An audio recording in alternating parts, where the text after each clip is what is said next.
Welcome everybody today to our webinar on Amazon product photography and copywriting to increase sales. Joining us today is Emma Shermer-Tamir. She is the founder of Marketing by Emma. She's an Amazon copywriting expert, and she has helped over 700 businesses from all around the world to boost their sales and build their brands. I'm also excited to have Robert House here joining us from Las Vegas. He is the owner of productphotography.com, and his company makes it easy to get professional photos of your products quickly and affordably on your website and Amazon. So they both have some great tips to share with us today. Emma and Robert, would you like to share a little bit more about yourself? Yeah, sure. Go ahead, Emma. I'm really excited to be here, and I hope that through this webinar, you'll get some great tips about how to really connect with the customers that you're trying to target. Amazon becomes more and more flooded with different sellers all day, and so these tips should really help you not only stand out, but convert the right kinds of customers. Definitely, and I am very much looking forward to sharing some insight from a photographer's perspective on how you can use product photography in your Amazon listing to increase sales. It's something, we started this company in 2003, so we're going to be at like 20 years of doing just product photography, which is pretty exciting and also makes me feel kind of old. But very, very much excited to sharing a little bit of what we've learned over the years to help people with their listings. Good. Well, thanks again for both of you for joining us today. And for those of you who don't know who I am, I'm Colleen Quattlebaum with eComEngine. I'm the marketing manager here. And eComEngine has been around since 2007, and we have a full suite of Amazon seller tools, one of which is Feedback 5, which helps you to manage feedback and reviews on Amazon. And we also have Restock Pro, which is an inventory management tool for FBA sellers. And Market Scout is a product research tool for Amazon sellers, as well as Smart Price, which helps with algorithmic repricing of your Amazon items. So without further ado, I'll just jump into the agenda just to remind everybody what we're talking about today. Today, as you probably saw in some of the email marketing and on our website when you registered, but the things that we're going to cover today are why are photos and copy so important, and how to make choosing your products easy. We'll also talk about how you can build trust and communicate quality through your images and copywriting, and how they can help elevate your urge to buy from all of those potential buyers looking at your listings. And ultimately, the goal is to get them clicking add to cart to buy your items. So Robert and Emma have a lot of great tips. So let's see, Emma, let's go ahead and get started with why photos and copy are so important. What can you share with us? Do it. Let's click through to the next slide, because I think this kind of summarizes things pretty perfectly. And I always have a way of having my video and everybody else's heads right in the way of what I'm trying to show. So I just move myself here.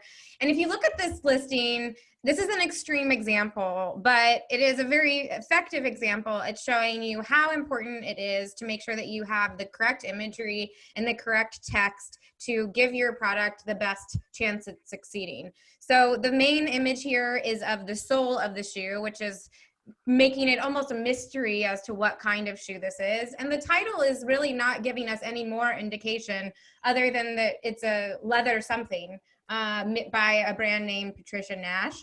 And then in the bullets, again, we're sort of left with nothing. So while this may be an extreme case and not necessarily something that most of you sitting here watching are doing with your listings, you still want to be very thoughtful about how you're presenting your product in a way to really make it stand out, to make it very clear what you're selling, and to help make that decision for customers as easy as possible. They're going through potentially, 20, 30 different listings that all look very, very similar. And so your images and your copy are really the only tools that you have as a seller to make sure that you are communicating your product in a way that customers will understand what it is and why it's better than all of your competitors.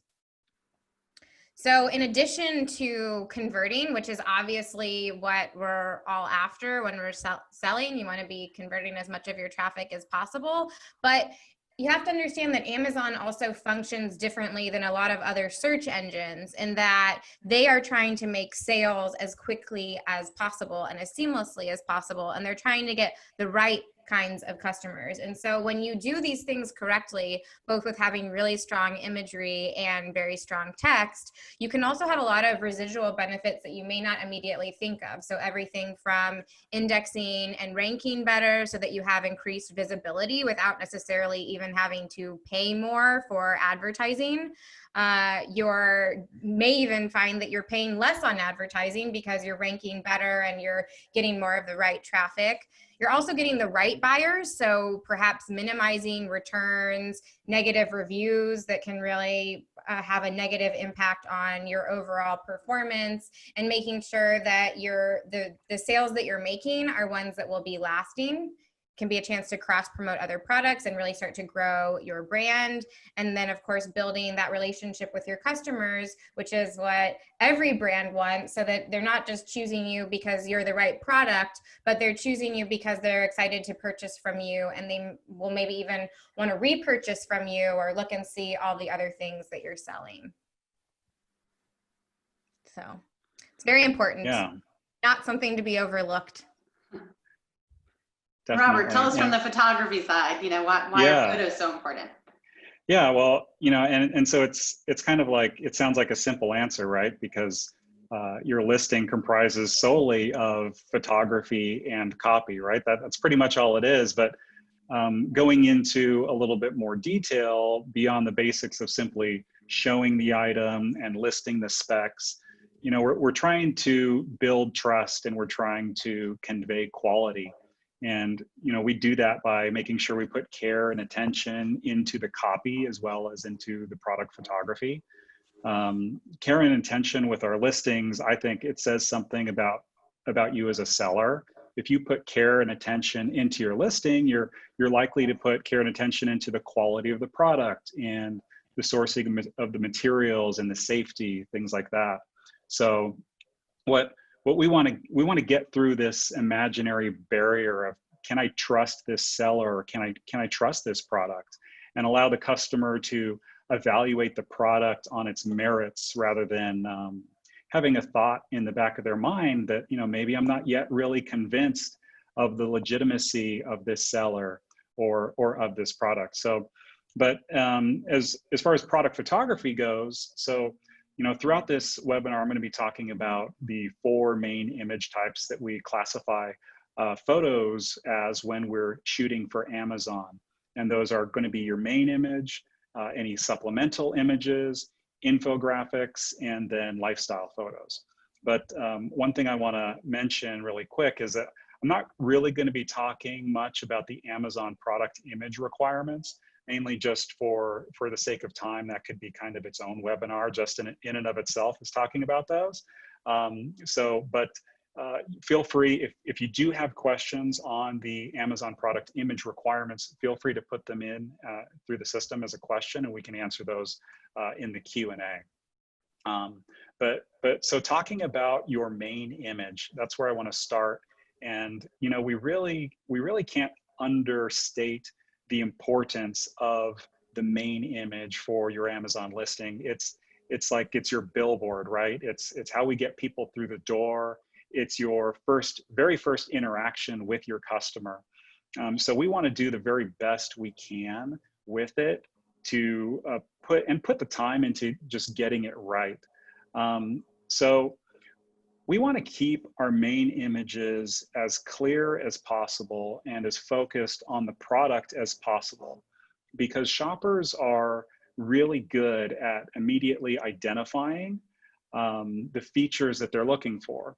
For example, if someone is searching for wooden kitchen tools, but on an image search, you see kitchen tools featuring a metal handle, it's really easy for our brains to identify that and quickly sort in or out those features that we see.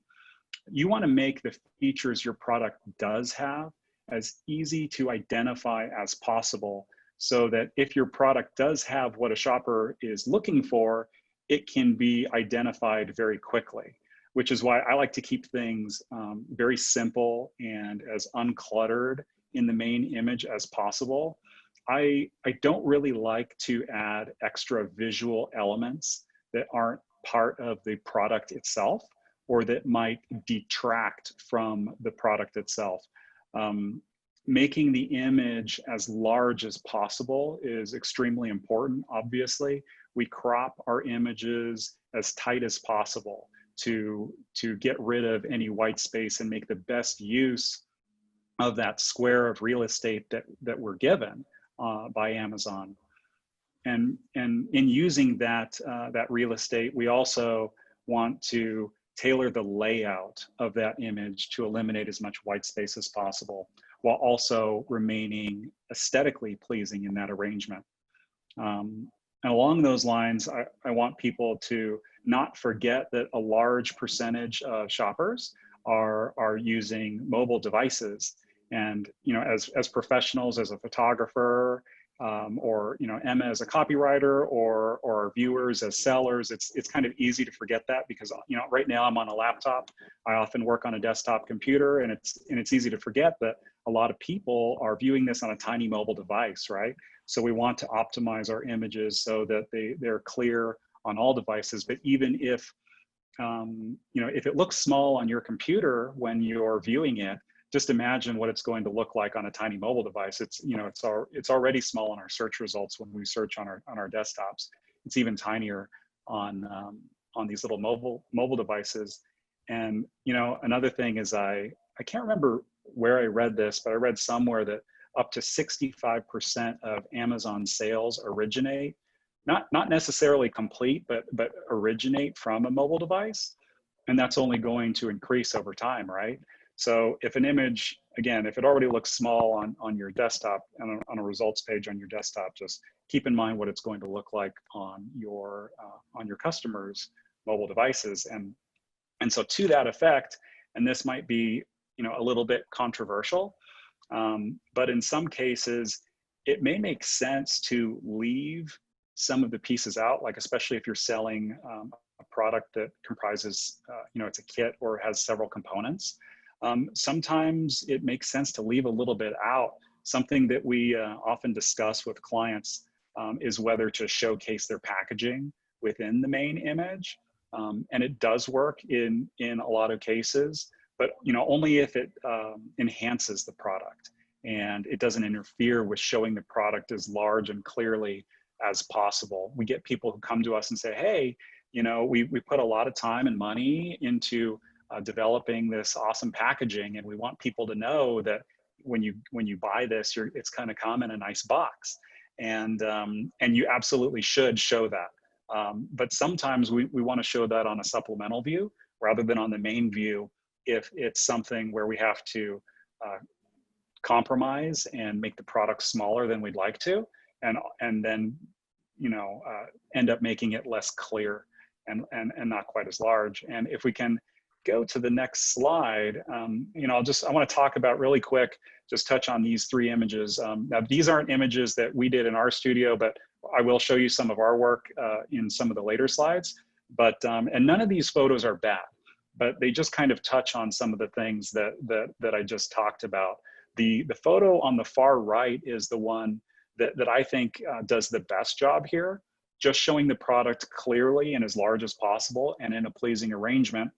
But that photo on the far left with the box, that kind of, we're getting into talking about that thing that, or just seeing that thing that I just talked about, which is, we have this box it's taking up maybe 25 or 30% of the image. And my personal opinion is not really adding a whole lot of value to that photo and that layout. So we can kind of envision that if we didn't have that box, we could probably do a better job presenting the product itself in a more appealing way, and certainly larger. The image in the middle also is a nice photo. There's nothing wrong with it, but it has some of these extra elements that I don't really like to do in a main image. because when you're seeing these results on an Amazon search page, I do feel like these kind of stock photo and graphical elements that are added to the image do tend to take away from the product and limit a little bit our brain's filtering ability to immediately identify what it is that we're looking for. So when I was searching these images and I saw this one, the first thing I saw about it was the vegetables in the upper right corner. I didn't really see the spoons and all the details until later. So it's not a bad image. I like this, but probably more for a supplemental view rather than for the main view, because we could probably do, again, a little bit better on the arrangement and also make the products a little bit larger if we didn't have some of these extra elements in the photo. So yeah, so I think that's about it for this section. Thank you, Robert. That's helpful. Yeah, I think Emma's going to kick us off with how to make choosing your products easy. So I think what's really interesting is that photos and text are really working together to achieve a lot of the same goals. So some of that is going to be done visually through imagery, and some of that is going to be done textually through your copy. And ideally, you want all of this to be really well honed to work together so that when somebody's looking at an image and then going in and digging it a little bit deeper into the copy itself, they're reinforcing that and you're continuing to make that decision as seamless as possible. And so this idea of really making it clear what the product is and helping to focus the attention is so important when you're thinking about how to create the copy for your listing. And this is a great example, again, of what not to do. It doesn't take much effort here to see that this is a very aggressive attempt at keyword stuffing, which is fortunately something that seems to be a technique that is falling out of trend. Like I don't see it as often as I used to. And it's something that it's not going to be the main focus of this conversation, but every time I talk about listings and I don't talk about keywords, then I think people translate that to mean that it's not important. Your keywords are super important. Your keywords are what is allowing you to index and is what is allowing you to help drive the traffic to your listing. So you want to be very thoughtful about the keyword strategy that you utilize, but I'm not going to be digging too deeply into how to actually go about that and how to focus your words. But when it comes to writing the listing itself, you want to be very thoughtful about how you're integrating keywords into your listing so that you're not taking away from what you're really trying to communicate, because the keywords are speaking to the algorithm, but the rest of your copy and the majority of your listing is meant to be speaking to your customers. So if we dive into these bullets a little bit deeper, oh, can we go back? Sorry. So no, back to the to the example. If you dig into these bullets, you'll see that it's really hard for your eyes to know what to focus on. So just like an image that's cluttered and it makes it difficult for everybody to just hone in on what they need, the same thing is happening with this frontline example where it's a lot of text, so the bullets are longer than what I would encourage, but they're also not doing anything visually to help break up one bullet from the next. And so it makes it very difficult to look at these. And if you have some particular things that you must meet in your flea and tick prevention, this listing is not making it easy for you to find that information. So maybe the ingredients are very important for you. Maybe the actual application or how frequently you use this is something that is important to you. And all of those details may potentially be found within here, but somebody's going to have to work really hard to find that information. So rather than throwing everything there, when you're writing your bullets, you want to think about what are the 5 most important things that somebody absolutely must know about your product, and then make each bullet focused on that one particular topic. You have other places, you have your images, you have your description, you have plenty of space to fully explain what your product is. So don't feel like you have to push everything into the bullets. Can we go to the next slide, please? So think about what is the key buying criteria of your customers. Really get a very clear sense of what are those things that somebody has to check off before they even invest any more time at looking at your listing. So whether that's a compatibility question, whether that's size, whether that's ingredients, all of those different things, they may not be exciting, but customers need to find that information quickly if they're going to continue to give their attention to your listing.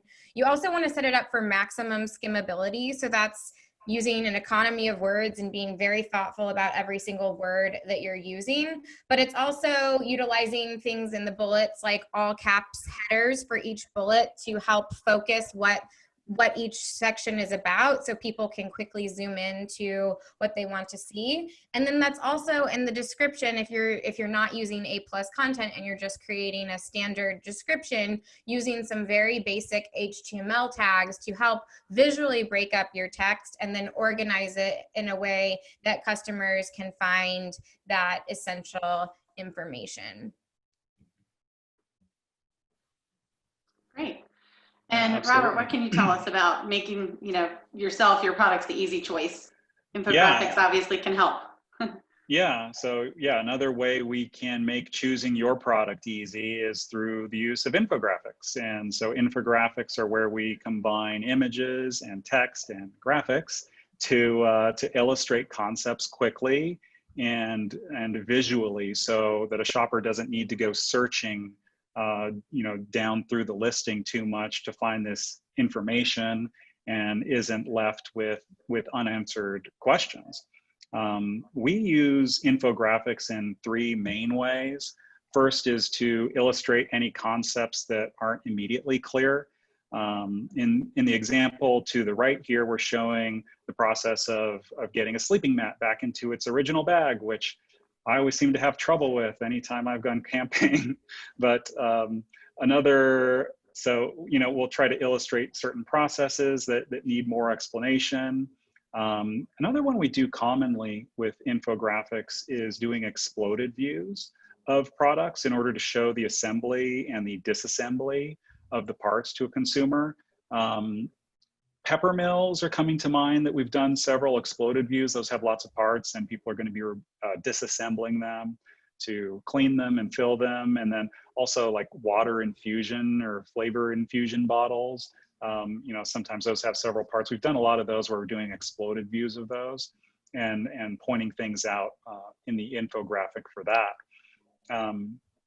We can also use infographics to point out details with annotation. So let's say you have a backpack and you want to show off the quality of a zipper and the fabric, and maybe do a close-up of the handle or a pocket.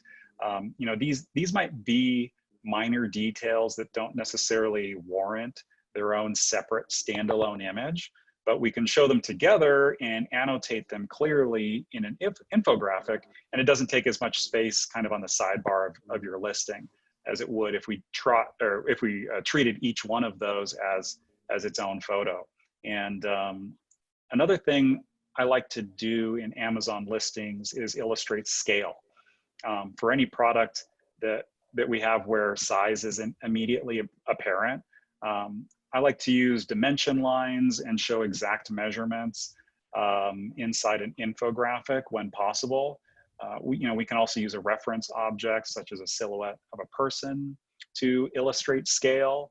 And keep in mind that you're not limited to using a single infographic. So if you want to explain how something is assembled in one image and then point out key details or scale in another, you can absolutely do that. And then finally, if your infographic is going to be using a lot of text and you'd like the words shown in the image to have the same voice and writing style as the rest of your listing, we can absolutely work with your copywriter, such as Emma, to make sure that the language fits your brand style. So kind of to wrap up that section, yeah, I think, great copy, concise copy combined with infographics work together to help make choosing your product easy and prevents the shopper from needing to hunt down information. So. Great, thank you, Robert. And we do have a couple questions that came in that, Robert, I wanted to see if you don't mind addressing two questions here. Yeah. One is, one seller said that Amazon almost always suppresses their listing when they add a box in the original listing. So the example is a vinyl glove with the box or carton. So is there any way around this? So I guess, you had the utensils that showed the box, but he says that Amazon tends to suppress it. Yeah, because you're really, for those Amazon product image requirements, you're really only supposed to show the product, the product itself in its entirety without showing too many extra unnecessary elements. And they may be considering the box to be that. Sometimes also though, if your box or packaging has like a web address on it, that's another reason that they may be suppressing things like that. They really, obviously, they want you to complete the sale on Amazon. So some people have done that. I recall in the past, putting their web address on the box, and that's kind of a no-no. So that could be part of the thing. But clearly a lot of people are able to get their boxes up there. That can be just kind of a hit or miss or luck of the draw kind of thing. But I really think that putting your box in there for your main image isn't really an absolute necessary thing to do anyway. You may be better off ignoring it and putting in a supplemental view, which they're not really usually going to have an issue with, unless again it has like a web address on it. Okay. And then the next question is about requirements. So this seller said, I can't seem to find the optimal PPI and size for the best resolution result in our listings. So he says it crops, first, to make it really tight for every product. But the lifestyle images lose so much of the quality once it's been uploaded and converted. Right, yeah. So Amazon has their minimum resolution requirement is 1,000 pixels square. And pixels per inch or DPI, that's not really relevant when we're talking about, that's more of a print thing, but the height and width is what we need to focus on, which is, and their minimum is 1,000 by 1,000, right?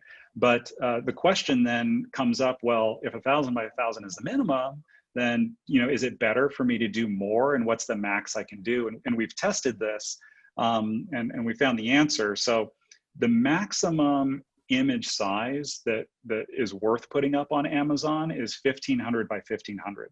You can put up a much larger image if you want to, so you can go 3,000 by 3,000, it's not going to break anything. But if you go beyond 1,500 by 1,500, Amazon will simply automatically size it down to fit. So again, there's nothing wrong with uploading more, but you're not going to get more quality on the Amazon listing. But you absolutely do want to make sure that you go all the way up to 1,500 by 1,500 rather than just meeting the minimum of the 1,000 square. Go up to 1,500, and that way you're going to make sure you get the maximum amount of detail in the image, but more importantly, like the zoom view, because that's really where that comes into play. That resolution is on those kind of mouse over or click to zoom kind of thing. So 1,500 by 1,500, that's the minimum you want to be, and that's the max that will be able to be used. Speaking of quality, how can you use images and copy to help build trust and communicate that quality of your product? Yeah, so we want shoppers to know that behind this product and listing, there's real people who care about their product. They care about you as a customer, and that they want you to enjoy the product that you've purchased. And this helps you as a customer and also helps the health of the seller's Amazon account. So let's talk a bit about building trust and conveying quality through the use of product photography. And we can take a look at these two images here. I'm actually going to start with conveying quality first, and then we can talk about trust on the next slide. But on this slide, the image to the right here is one that we shot for a client. And the image on the left is a competing product currently for sale on Amazon. And you can probably tell by looking at them that the products are very similar, maybe even the same. If you ask someone, which of these two products do you think is the higher quality product? Very few are likely to respond that they think the one on the left is a higher quality. The most common response would probably be that they look the same, but I think maybe the one on the right might have a higher quality finish. If you ask which one they're more likely to buy, it's probably going to be the one on the right. Now, as far as I know, these two products are pretty much exactly the same in construction and finish. I remember having this product in my hand, and it's a very nice high gloss, chrome finish. You can see yourself in it. But even knowing that and having that advantage, myself knowing that they are exactly the same, I can't help but be influenced by that myself to lean towards, if I was put in the position of wanting to buy one of these, I would lean towards buying the one on the right, all other factors being the same, just because it looks better, even though I know better. There's something about that. If given the choice between the two, I would probably pick the one on the right simply because the image is better quality. And we can, move on to the next slide here. So, now we're getting into that third category of images, which we almost always include on a listing, which is supplemental photos or detail shots. I'm not going to linger on this slide too long, for the sake of time, but here we're trying to be thoughtful and answer as many questions as we can visually for the shopper. We're trying to be thoughtful about showing alternate angles that will help the shopper make a decision. We want to be honest about the true construction of the product. We don't want to oversell the product or undersell the product either, but we do want to show the product as it truly is. I think the more we can present thoughtful and useful images to showcase the product and its features, the more appreciation the shopper is going to have for you as a seller, that we care about them making an informed decision based on these photos, that we're not trying to hide something negative or some negative aspect of the product. By doing this, we're beginning to earn the shopper's trust and allowing them to evaluate the product objectively without wondering in the back of their mind whether or not this seller is legit, or the product might be hiding something. So that's, thank you. I think, we're on to Emma. Yeah, so my mind is going in all of these different directions as Robert is talking, and I'm like, yes, exactly, 100%. And one of the things that really, well, there were actually two things that really stood out to me that he said, one of which is, how important communicating quality is. And I would say that quality and trust go hand in hand. So it's not only that I was more attracted to the image on the right that really shows this high chrome glossy finish, but it just looks more professional. It looks like a more respectable company, whereas the other one looks like something that you just did yourself. And so while even a product like that, which is, you're going to be exposing it to heat and you're going to be boiling water that you're then going to be consuming. So if you want to really trust the vessel that's going to be heating your liquids that you're then going to be putting into your body, you're going to trust that product so much more. And the same is said for the text. So let's say you had a great picture, but then you get into it and you see bullets that are like this, which all of the red is just actually only some of the issues that I'm seeing with this listing here. And we don't have to necessarily pull it apart.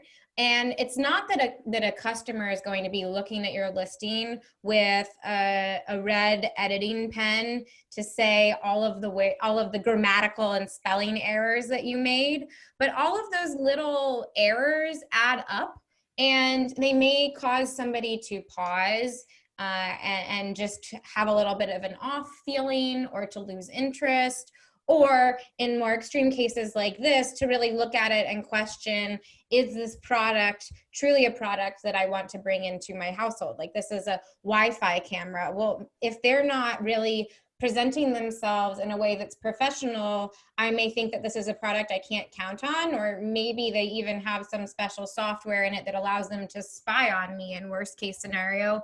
Neither of those are things that you want to be communicating to your customers. So you want to make sure when it comes to your copy that you're really keeping an eye towards detail and making sure that you're writing everything with impeccable English first and foremost. So, you know, there are free tools like Grammarly that you can use as a resource if you're just not that confident with your grammatical skills, or if English isn't your native tongue. But then you also want to take that a step further, and you want to be really thoughtful about how can you present your product, just as Robert was saying, in an honest way. So a lot of times what I'll see people be tempted to do is to really oversell their products with their language. And I liken that to the late night infographic late night infomercial sort of thing, where it's the best and the greatest and the most innovative. And if you can truly say that, that's fine. But if you cannot back up those sorts of statements, then it ends up coming across as really disingenuous, as over the top, and as just aggressive marketing and sales, rather than trying to just honestly sell your product. People can tell the difference, and they can see through that. And so not only are you potentially overselling your product, again, setting yourself up for a negative review or a negative customer experience, but you're also cheapening how your brand is coming across and potentially influencing how your customers are really thinking about your product. So impeccable grammar and spelling is a must. Thinking about how to use keywords in a way that's not going to detract from what it is that you're trying to say. So you could have the very best, most amazing keyword, and if you can't fit that into a sentence in a way that makes sense, then use it in the back end. Your front-facing listing copy isn't the only place that you can integrate keywords, and so don't try to force something that doesn't fit. Avoid really exaggerated claims, and it may even be worthwhile to indicate who shouldn't buy your product, which I know that sounds a bit extreme, but that will really go a long way to helping foster customer trust, whether it's somebody that chooses to buy your product and now they have more confidence in you, or someone that you've saved from making a poor choice, but is maybe now more interested in your brand and would want to look and see if you do have a product that meets their needs. So they're going to find out one way or the other if your product suits them. Better to make it clear before they purchase than to go through the cost and hassle of creating that transaction and then having it end up in a return. Okay, and Emma, I do have a question that came in about bullet points. And is there a certain number of words that should be in each bullet point? You know, should they just be one line each, or can they contain more information than that? You will want to check your categories style guide to see what your specific character limitations are. So that will somewhat dictate things, but what a lot of people in most categories can get away with using up to 500 characters per bullet.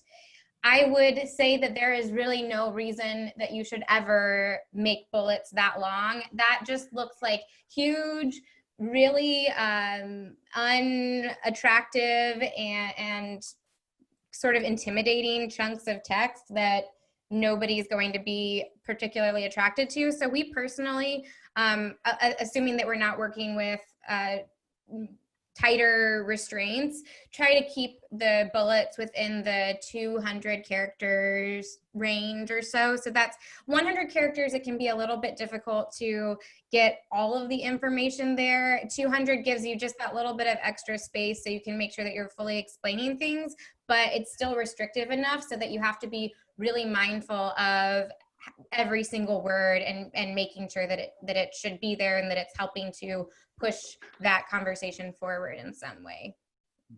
Okay, great.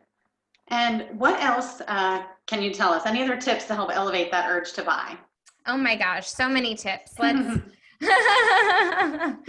Let's like where to begin. I'm sure that Robert has some great suggestions on that note. Yeah, well, so and we're kind of getting into that home stretch, right? Like now is when we get to have a little bit more fun and elevate that urge to buy. And hopefully by now we've kind of broken through that imaginary wall of doubt. We've convinced the shopper, hopefully, that this is a quality product sold by a reputable company, and now we're getting closer to like closing the deal. And so with lifestyle photos, we use lifestyle photos in several ways. Firstly is to show the product in its natural setting. We finally get to get away from just showing an object on a white background. And now we get to give the product a little bit of context. This is our opportunity to allow the shopper to visualize this product in their home or in their office or on their person and say, hey, I'm excited to have this in my home. I think it's going to look great. We get to begin to appeal a little bit to the emotional side of the mind rather than the analytical so much, which we've been focusing on in a lot of the previous image types. Sometimes, besides showing a product in its natural setting, sometimes we also use lifestyle photos simply to use a backdrop other than white. To use a material such as wood or stone and add in some props just to give the product maybe a product that doesn't necessarily look its best on white, but we have to on a lot of the previous images. Now we can choose a background that contrasts well and show it that way. And in the end, we're moving towards getting them to imagine the experience of owning this product, getting them to look forward to the shipment arriving, and hopefully getting them excited to hit that add to cart button. So. And something that's really important to think about with your imagery and your text is looking for those opportunities to be able to use imagery and text together to make your message even more powerful. So when you see a lifestyle image like what Robert just showed with the silverware tray, or even earlier on when there's the tea kettle that is used at different angles, all of these things are trying to communicate a lot of information. And sometimes the information that is communicated by your photo may not necessarily be the same message that your customers are interpreting from it. And so by thinking about how you can intelligently incorporate text into your images, it can be a great way to make sure that you are really controlling the message so that every single person that looks at your photos understands exactly what it is that you're trying to demonstrate. So whether it's a lifestyle image, and so then it's really what Robert was speaking about helping customers to visualize this product in their lives. And so that's going to benefit from using some more emotionally driven language, or you have more of a technical image like the case of the sleeping bag, where it would be very confusing to look at those photos without any text and try to understand what it is that is being demonstrated there. And so by being thoughtful about how to make your text and images work together,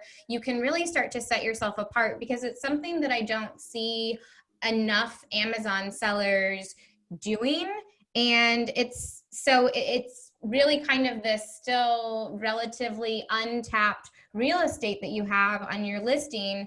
And a lot of people that are shopping, they're not necessarily going through every section of your listing with a magnifying glass and reading it and thinking about it and contemplating it. Maybe they scroll through your bullets and then they scroll through your pictures and then they look at your reviews. And so your photos can also be a great place to really reinforce the key benefits of your product, important features that you want people to know, and just the image on its own may not make that clear enough. So when you're using text in your images, you want to be very thoughtful about how you're doing that. You don't want to create this explosion of text all over your image. You want it to be very thoughtful, almost like a magazine ad where you have a great image and the focus is on the image, and then that text is there just to help really summarize everything you're seeing and make it that much more compelling. You shouldn't have to zoom in to read what's being written there.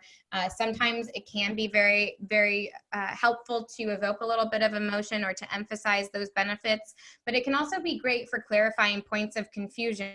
So something that may be hard to explain just in words or depict just in images, by combining them together, you can make it much clearer to customers so that they have a strong understanding of what it is that you're trying to show. And then as I was saying, this really allows you to control the message.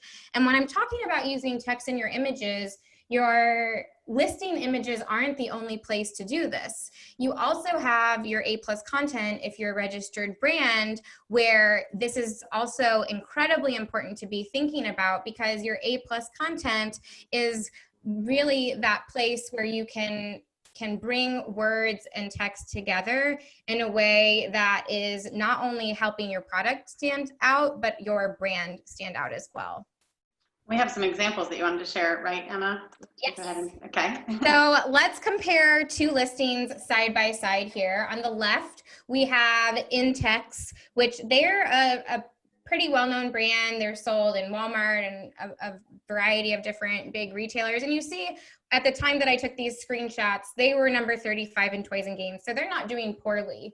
On the right, we have a product that we actually helped launch last spring. And when I was taking this screenshot, it was number 4 in toys and games. So as soon as the weather got warm again this year, it just shot right back up. Now, I know that these two look pretty similar or pretty different, but they're actually very similar. They're both inflatable pool types of toys to be used with young children to help them cool off in the backyard. So let's take a look at the listings themselves and see how you want to be thinking about this. So on the left-hand side, not only is Intex, they're kind of going for the economy of words to the extreme, where we really don't get any information at all. There are a lot of questions that I'm left with in looking at their bullets.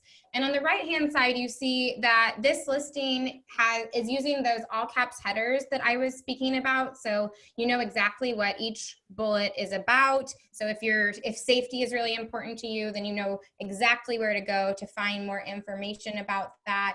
But what's also happening here, in addition to making it easy to skim and making sure that it's all written clearly, but this listing is starting to hone in on who their target customers are. And so they're really differentiating their product and their brand through their marketing. So like I said, the products are nearly identical in a lot of ways. But what Splash Easy has done is they've said, we're not just making an inflatable pool, we are making an inflatable tool that can also be used for educational purposes. So this is a toy that can be promoting childhood development. And so for parents that really care about that, not that all parents don't care about it, but obviously some parents are going to be more concerned about those things. And so they're really honing in on that and making it very much a central part of who they are and what they're doing. And so in essence, they're almost creating a whole new product category by doing that. So if we can click over to the, this is Intex's A+ content. It's almost that it would be better to not have A+ content at all, because it's really a very sloppy job. what I find is that a lot of large brands are actually the worst offenders when it comes to optimizing listings, which I always see as a great opportunity for those that are not necessarily a well-known brand to really take advantage of that ability to understand how Amazon works and to make yourself stand apart and to outcompete these brands that if you were side by side on a shelf, it would be very hard to do so.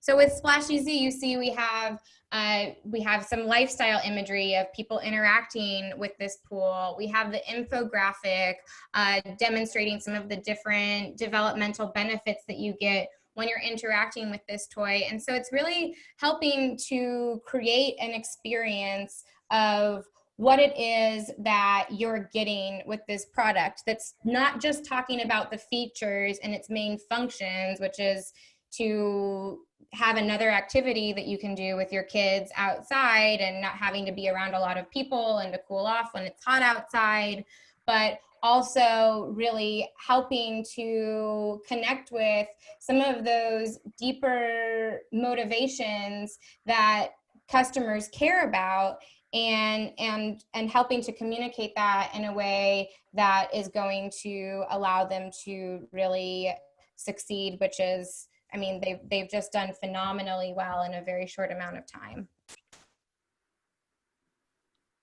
So finding the benefit is incredibly important.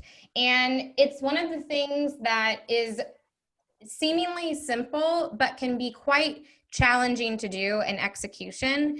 And so every time that you have a feature that you want to explain about your product, you want to ask yourself, why does this matter? And then you want to keep asking why until you get to that deeper driver of human behavior. So whether that's to feel more security or to feel more confident, it's those kind of softer feeling types of things that you don't necessarily have to hit head on, but you want to be aware of so that you can speak to them in a way that's going to engage people and get them excited. And it's not that you want to ignore the features of your product, but rather use those to support the claims that you're making in speaking about the benefits. And in order to do that, you have to have a really solid understanding of who your customers are. So one of the biggest mistakes that I see new businesses make in particular is saying, I just want to sell to everybody. And when you do that, you really dilute what you're saying. And so having a clear understanding of who your target customers are and how you are really going to connect with them will allow you to create a much more successful listing than to make a lot of very generic sort of text that is essentially just blending in with all of your other competitors. Great. Well, that's a lot of advice and a lot of great tips that Robert and Emma have shared. So hopefully everybody here on the call has also learned some new tips to help remove those barriers and compel those potential buyers to get them clicking add to cart. But one thing I wanted to jump in here and talk about is that while your images and copy are super important to get them to add to cart, it doesn't stop there. After they make the purchase, there is an impact after they buy. So obviously, having an optimized listing with awesome images and copy is crucial to your success.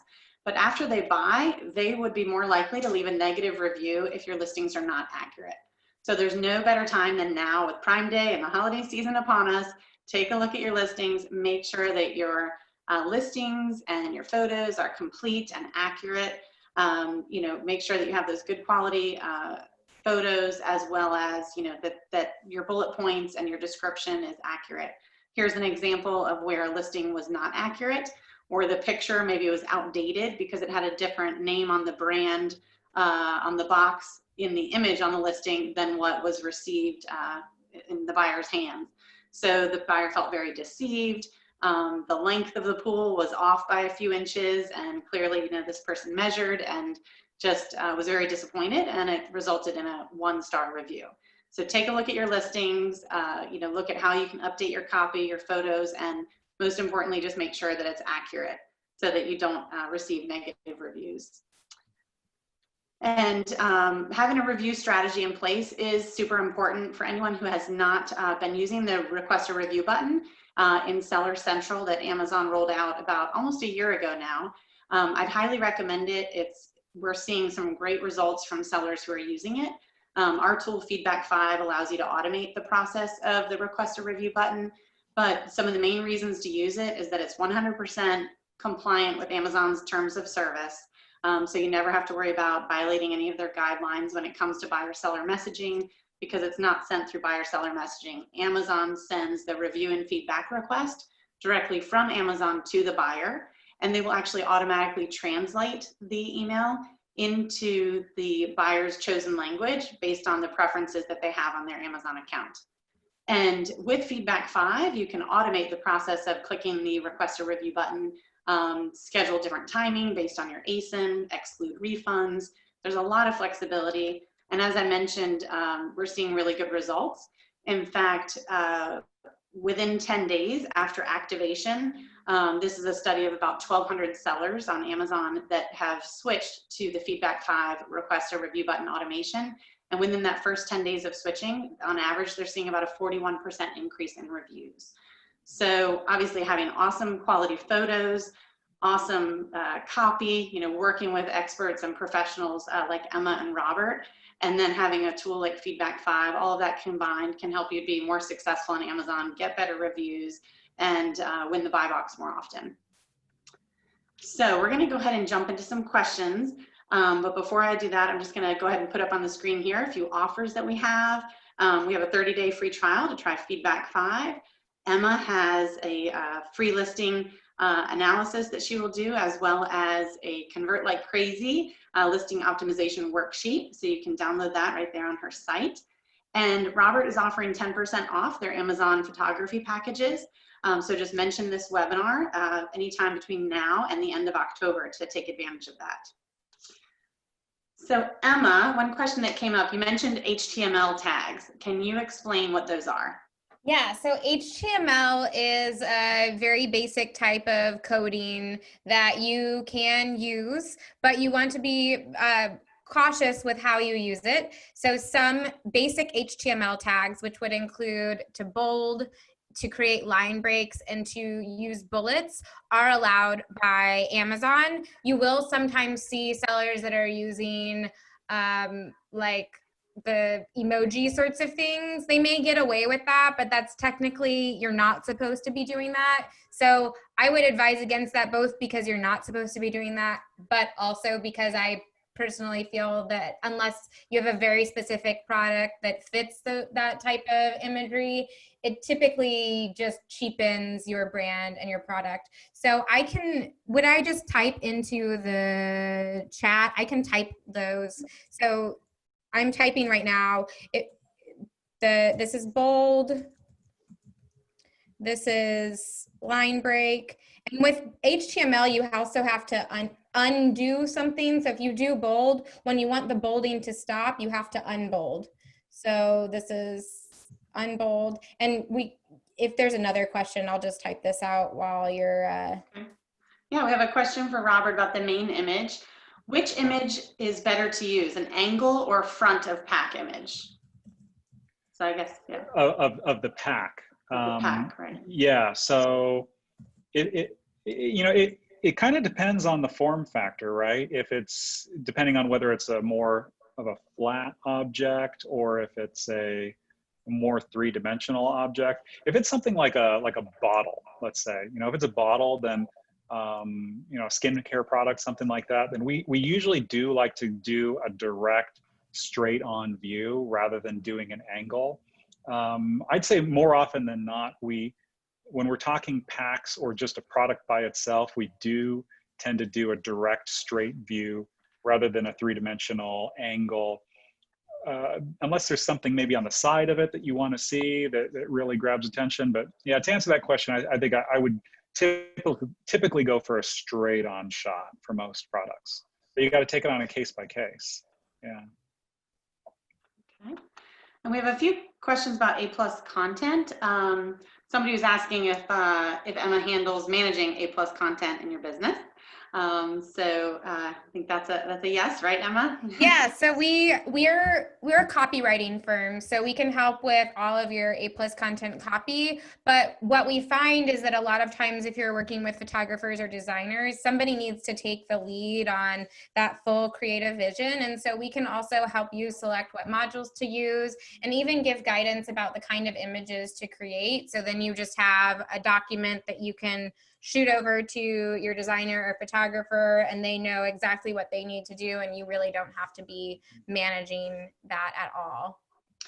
And can you address the limitations with word count and A+ content? We have two different questions about that.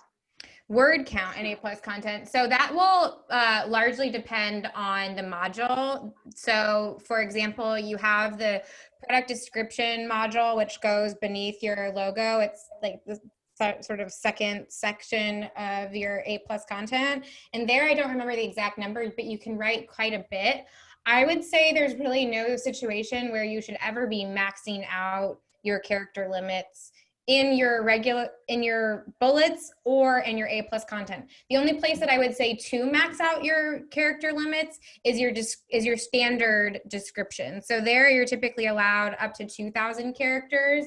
And that's something that your description appears most of the time above your bullets when you're looking on mobile devices. And so I think that a lot of people make the false assumption because they're looking at their computers that your description doesn't matter, but it does matter. And so you want to be very thoughtful about how can you really utilize that space to communicate things that perhaps your bullets aren't also the best place to do that. Like if you are selling a skincare product and you have some hero ingredients that you really want to emphasize, it can be hard to do that in your bullets, but in your description, you can create a bulleted list and talk about some of the really great benefits of each of those ingredients in a way that's very manageable for the customers. So when it comes to A+ content, what we're seeing is that you want to be very balanced with your imagery and text. I've seen some that go to the extreme of using almost no text, and it's just pretty much a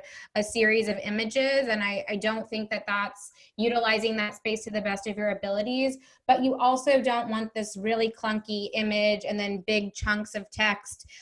You want to think of it like a little website within your Amazon listing, and how you would set that up so that if you had your landing page as a standalone, how would you design that to really communicate both your product and your brand and why you're worth spending your money there?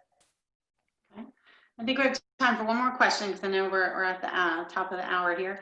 Emma, in your Splash Easy product title, you used dashes, and that was to separate ideas. We've seen other people use the pipe symbol or commas. Does it matter? Yes, I don't believe you're even supposed to use the pipe symbols. The dashes are particularly important when you are listing a new product. If you put a dash after the first 5 words of your title, you can actually encourage Amazon to create a canonical URL. And so if you're putting some valuable keywords there, then that can help your SEO performance even when people are searching places like Google. And the dash after the first 5 words is what is helping to encourage that. So a comma or a pipe won't do that. But also if you're thinking from a customer perspective, that pipe is really narrow and it makes everything feel much more squished together. And similarly, a comma it's like a long list of things. So a dash visually helps to create breaks between those ideas so that customers can more easily wrap their minds around what you're seeing. Great. Well, thank you. Well, it's been an awesome presentation. Thank you, Robert, Emma, for all of your insight and expertise. We will be sending out an email later this afternoon with a recording of this webinar so that you'll have full access to this to take a look at it again. But again, a big thanks to everybody for attending as well as for our presenters, and wishing everybody all the best. Happy selling.